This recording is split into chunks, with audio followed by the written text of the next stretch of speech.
वो कौन था? वो कौन था? वाकई में वो कौन था? सर हमें बता दी, आज बता दें वो कौन था। पूरी कौम जानती है, पूरी कौम नाम नहीं ले रहा। सर क्यों नहीं ले रहे नाम? क्यों नहीं ले रहे नाम? ताकत भी एक चीज होती है। इंग्लिश में कहावत है, man proposes God disposes, man plans but Allah is the greatest planner. He has made his plan, he will make this कौम, अल्लाह पाक इस कौम को इससे गुजार के, मांझ के, साफ सुथरा करके, कौम बना के और पेश करेगा। स्विमिंग पूल पे 8 करोड़ रुपए लगते हैं, ज़ेबो आराइश मिनिस्टरों के घरों पे 40-40 लाख रुपए लगते हैं। क्या मजाक है यार। अस्सलाम वालेकुम। वालेकुम सलाम। सर वो कौन था जिसने मजबूर कर दिया अभी प्रोटेस्ट के लिए, एहतजाज के लिए रोडों पे? वो कौन था? वो कौन था? वाकई में वो कौन था? सर हमें बता दी, आज बता दें वो कौन था। पूरी कौम जानती है, पूरी कौम नाम नहीं ले रहा। सर क्यों नहीं ले रहे नाम? क्यों नहीं ले रहे नाम? ताकत भी एक चीज होती है। ताकत तो उसके पास है ना। ताकत वो खुदाए जुलजलाल है, उसके मुकाबले में तो कोई इंसान चूंटी की तरह हैसियत रखता है। 22 करोड़ आवाम डर रही है सर, वो ये बताने से कि वो कौन है। वो भी तो 22 करोड़ से डर रहा है, जो हर तरफ अपने लिए ईंट की दीवारें बना रहे हैं और बचा रहे हैं अपने आप को। पर बचा रहे हैं ना। कैसे इनकलाब आएगा? आएगा। अल्लाह ताला आपको पहले से एडवांस डेट नहीं देता।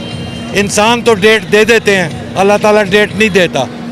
वो एक इंग्लिश में कहावत है, man proposes God disposes, man plans but Allah is the greatest planner. He has made his plan, he will make this कौम, अल्लाह पाक इस कौम को इससे गुजार के, मांझ के, साफ सुथरा करके, कौम बना के और पेश करेगा। और उसकी क़यादत करेगा इमरान खान। वो आज इस तकरीर में जो कहेगा उसके मुताबिक ये कौम मज़ीद एनर्जाइज होगी और चलेगी। 20-22 साल से इमरान खान तकरीरें भी कर रहा है। जब पेट्रोल महंगा होता है, महंगाई होती है, इतना रश, लोग पेट्रोल पंप पर भी पहुंच जाते हैं ताकि कल ज़्यादा पैसों से ना भरवाना पड़े। क्या इस तरह इनकलाब आएगा? ये तो इनकलाब का नफ़ी है जो अभी हो रहा है। ये तो इसको ख़त्म करने के लिए इनकलाब आएगा ना। पेट्रोल पंपों में जाने के लिए तो इनकलाब नहीं आएगा।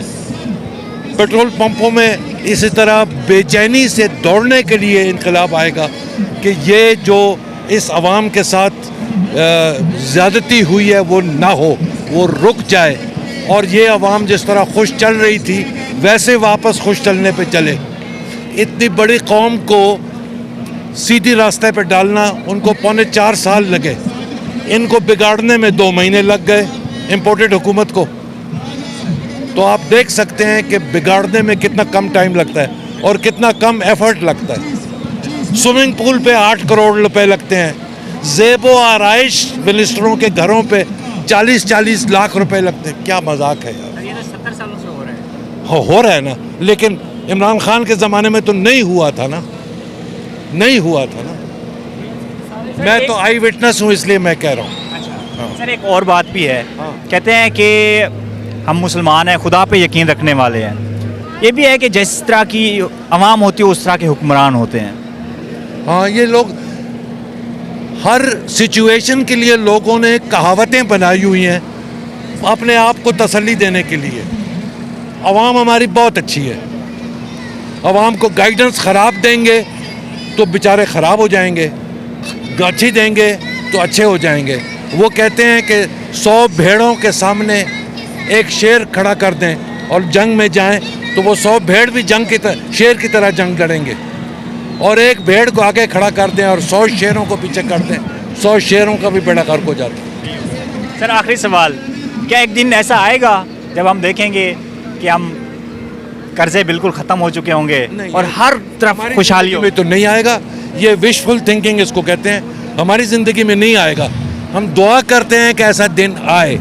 पाकिस्तान में पोटेंशियल है ऐसे दिन लाने के लिए।